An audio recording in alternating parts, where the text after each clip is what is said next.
ఈరోజు ఒక పెద్ద బ్రేకింగ్ అయితే మనం చూసాము. కవితకు క్లీన్ చిట్, అదేవిధంగా మరి మిగతా ఆ కేసులో ఎవరైతే ఉన్నారో వాళ్ళందరికీ కూడా సాక్ష్యాలు లేవని కోర్టు కొట్టేసిన పరిస్థితి రౌసన్యూ కోర్టు.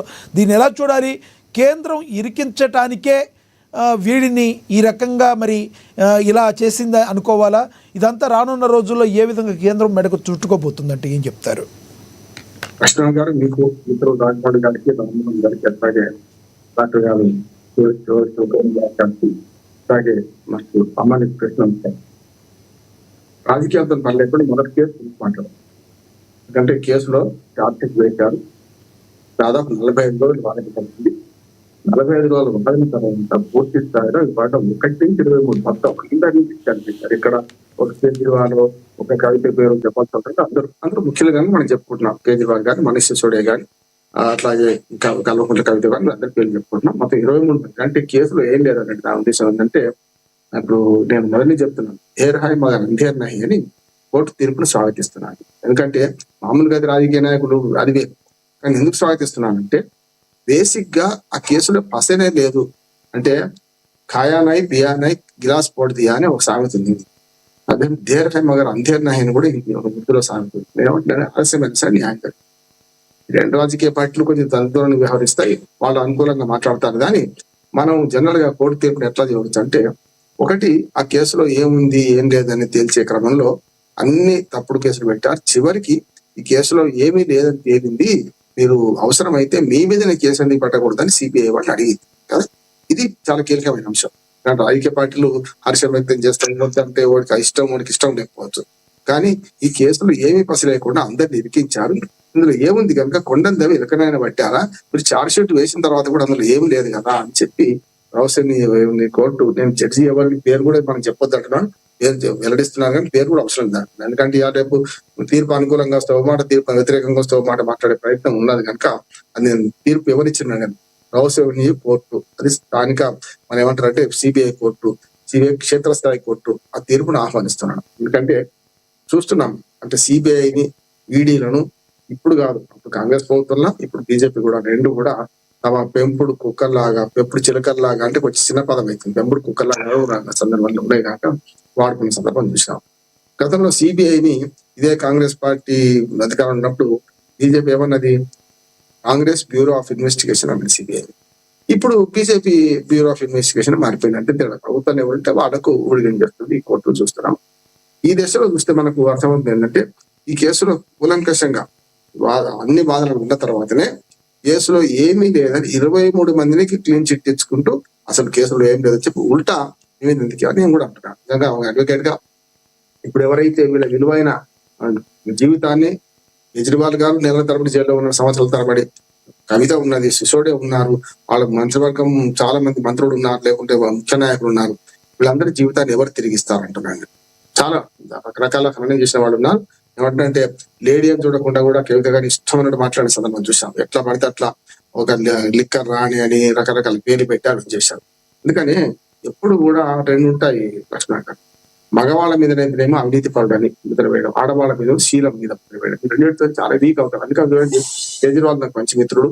కేజ్రీవాల్ గారితో నాకు ఆయన పార్టీతో ఏం సంబంధం లేదు, కానీ కేజ్రీవాల్ గారు అంతకుముందు అన్నా హజారేతో కలిసి పనిచేసినప్పుడు మేమంతా కూడా హమారా పైసా హమారా హిసాబ్ అని ఢిల్లీలో సుందర్ నగర్ కాలేజీలో పనిచేసాం. శీలా దీక్షిత్ ముఖ్యమంత్రి ఉండే అప్పుడు పనిచేసినాం. అందులో మేము మా పైసా మా లెక్క చూపించండి సమాచారం కోసం పోరాడినాం. అదే రకంగా అప్పుడు మనకు శీలా దీక్షిత్ కూడా సమాచార స్వేచ్ఛ చట్టం తెచ్చింది, ఆమె ఒప్పుకొని 3 సార్లు ముఖ్యమంత్రి అని. ఈయన కూడా కేజ్రీవాల్ గారు కూడా 3 సార్లు ముఖ్యమంత్రిగా ఉంది. ఆయన నా ఉద్దేశం ఏంటంటే కావాలని నిలికించిన సందర్భం చూస్తున్నాం మనం. ఇది కరెక్ట్ కాబట్టి ఇది ఇప్పుడు దీని మీద కేల్కతం దుకాణం బంద్ కాలే, అసలు సంగతి ఇంకా ఉన్నది. ఎందుకంటే ఇప్పుడు సిబిఐ తీర్పు మీద, సిబిఐ కోర్టు తీర్పు మీద కింది కోర్టు కదా, ఏం చేస్తారు, సిబిఐ వాళ్ళు హైకోర్టుకి వెళ్తారు. ఢిల్లీనే హైకోర్టు ఉంది. హైకోర్టులో ఒకవేళ కేసు అవుతుందా కాదా తర్వాత సంగతి.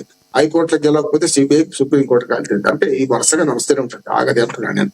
కాకపోతే స్టే దీనికి ఈ తీర్పు మీద స్టే ఇవ్వమని పెట్టుకుంటారు, మేము పైకోర్టుకు పోతామని అప్పీల్ చేసుకుందామని అవకాశం ఏమి కోరుతుంటారు సిబిఐ, అది ఇస్తుందని నేను అనుకుంటున్నాను.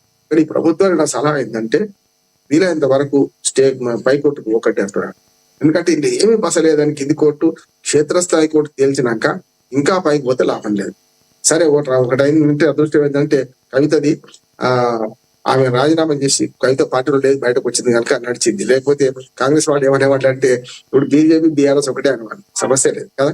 చూస్తున్నాం కొన్ని కాంగ్రెస్ పార్టీ బాగుందా అంటే ఇదే కేసులో మనకు సామెత ఉంది లక్ష్మణ గారు, మన పాము పగ తోక చుట్టపడ్డాం కదా. ఇక్కడ ఏమైంది తెలుసా, ఈ కేసులో అయితే పాము చుట్టం తోక పగ అయింది కాంగ్రెస్ పార్టీకి. పాము చుట్టం ఎందుకు, పాము అంటే ఎవరు, కేజ్రీవాల్ ఏ1 నుంచి మంది పెడితే వాళ్ళు ఉన్నారు. వాళ్ళేమో మంచివాడు, అసలు కేసీ లేదు లిక్కర్ కేసు అంటారు. ఇక్కడ కవిత మీదకి వచ్చే వరకల్లా కవిత మీద కేసు ఉంది అంటారు. ఇవాళ బీజేపీ సంతోషంగా లేదు, బీఆర్ఎస్ సంతోషంగా లేదు, బీఆర్ఎస్ కూడా ఆ పార్టీ లేదు కదా. ఇప్పుడు వాళ్ళు కూడా సంతోషంగా లేదు. ఏమంటున్నానంటే మన నిష్పక్షత మాట్లాడానంటే ఇవాళ కాంగ్రెస్ పార్టీ కూడా ద్వంద్వ ప్రమాణాలు పాటించింది. ఆనాడు కేజ్రీవాల్ మంచోడు, మీరన్నట్టుగా రామ్మోహన్ గారు ఇప్పుడు ఏదైతే మీరన్నట్టుగా ఇప్పుడు బీఆర్ఎస్ పార్టీలో లేకపోవడం వల్ల ఒక రకంగా చెప్పాలంటే బీఆర్ఎస్ కూడా అంత బాగా అనిపించదు. అనివార్య పరిస్థితుల్లో ఇప్పుడు ఎవరైతే కవితను బీఆర్ఎస్ పార్టీలో ఇబ్బంది పెట్టారో వాళ్ళందరికీ పచ్చివెలకాయ గొంతుకులు పడినట్టు అవుతుందా? కేసీఆర్ సపోర్ట్ ఎప్పుడూ ఉంటుంది కూతురుగా ఆవిడికి. సో ఎలా ఉండే అవకాశం ఉందంటారు? కేసీఆర్ రియాక్షన్ ఏ విధంగా ఉండే అవకాశం ఉందంటారు? మళ్ళీ పార్టీలోకి బ్యాక్ వెళ్ళే అవకాశం ఉందంటారా? దాన్ని వేరు కానీ ఇప్పుడు కేసీఆర్ కానీ వర్ణిస్తాం అంటే విటంజలు పోతే మాట్లాడలేదని ఆవును కదా. ఎవరికైనా ఆయన విటంజలు పోతే సంతోషం ఉంటాడు, వాళ్ళ తండ్రి తప్పు కాదా అని అన్నారు. ఇప్పుడు చాలా అడగంగా ఇప్పుడు కూడా కవిత కూడా తప్పు చేస్తున్నారు. కవిత ఏమంటుంది, మా తల్లితో మాట్లాడినా చూస్తున్నా, తల్లితో మాట్లాడి ఇప్పుడు తల్లితోనే ఫోన్ మాట్లాడి ఆశీర్వాదం చేస్తున్నా. తండ్రి అన్న మరి అన్న మన శత్రువు అయితే కానీ ఇక్కడ కూడా అదే కవిత కూడా బాగా తోక చుట్టం అన్నట్టు. ఇప్పుడేమో బాగా చుట్టమైతే తోక పడిపోతుంది. తల్లి మంచోళ్ళు, ఆమెకు మనకు అన్నాను వీటి మంచోళ్ళు కదా, అందరూ వయసు కదా. అందుకనే నా కుటుంబము నా జాగ్రత్త కుటుంబం అంటుంది. సన్నాయి నొప్పులు వద్దంటుంది. కవిత కూడా చెడు సంతోషాన్ని కుటుంబ సభ్యులు మంచుకోండి, పార్టీ వారితో మంచుకోండి. బీఆర్ఎస్ పార్టీ వాళ్ళందరూ పోలేదా ఆమె దగ్గరికి? అక్కడ ఏది పరామర్శకు పోలేదా? సత్యవతి రాథోడ్, సబితా ఇంద్రారెడ్డి, కేటీఆర్, హరీష్ రావు, ఎవరు పోయి చెప్పండి, అంతా పోయింది కదా. అంటే ఇప్పుడు ఏంటంటే పగ అయింది కనుక ఇప్పుడు వాటి సంతోషాన్ని కూడా పంచుకునే వీలు లేదు. అందుకని ఒక టైం అయింది. ఆమెకు ఒక డిసడ్వాంటేజ్ ఉంది మన దాకా. ఏంటంటే బీఆర్ఎస్ బీజేపీ ఒకటే అనే విమర్శ ఎదుర్కొని చూసిండ్రా, వాళ్ళిద్దరు ఇప్పుడు కలిసిండ్రు అని కాంగ్రెస్ పార్టీకి అవకాశం ఉంటుండే. ఇప్పుడు ఆమె ఆ పార్టీకి లేదు కదా. ఇప్పుడు వాళ్ళిద్దరు కలిసిందని మేము లేదు కదా ఇక్కడ. అందుకని ఇవన్నీ రాజకీయంగా పక్కన పెడితే ఒక కేసు విషయంలో మాత్రం నేను ఏమంటున్నా అంటే ఈ కేసులో ప్రభుత్వం చేసింది తప్పని తేలింది. ప్రభుత్వం సిబిఐ ద్వారా కేసులు పెట్టడం తప్పని తేలింది. ఇంకో మాట కూడా చెప్తున్నాం, అంతకుముందు కాంగ్రెస్ పార్టీని ఎట్లానో ఇప్పుడు బీజేపీ కూడా అదే చెప్తుంది. ఏంటంటే ఎవరైతే మనకు సుజనా చౌదరి, మనకు మన సీఎం రమేష్ చాలా మంది మీద కేసులు పెట్టేసిన సందర్భాలు వాళ్ళు పార్టీలు జరగనే మనకు నిష్కలంకులు సచ్చరితులు అయిపోయింది కదా. అట్లా ఉంది సమస్య. తమ పార్టీలో జరిగితేనేమో వాళ్ళు నిర్మా పౌడర్, వాషింగ్ పౌడర్ క్లీన్ అన్నట్టు అట్లా అయిపోతారు. పార్టీలో జరగకపోతేమో వాళ్ళు తప్పుడు వాళ్ళు అవుతున్నారు కదా. అందుకనే సమాఖ్య స్ఫూర్తి దెబ్బతీస్తుంది బీజేపీ. మొత్తం దేశంలో ఇట్లాంటి ప్రతిపక్షాల మీద కేసులు పెడుతుంది.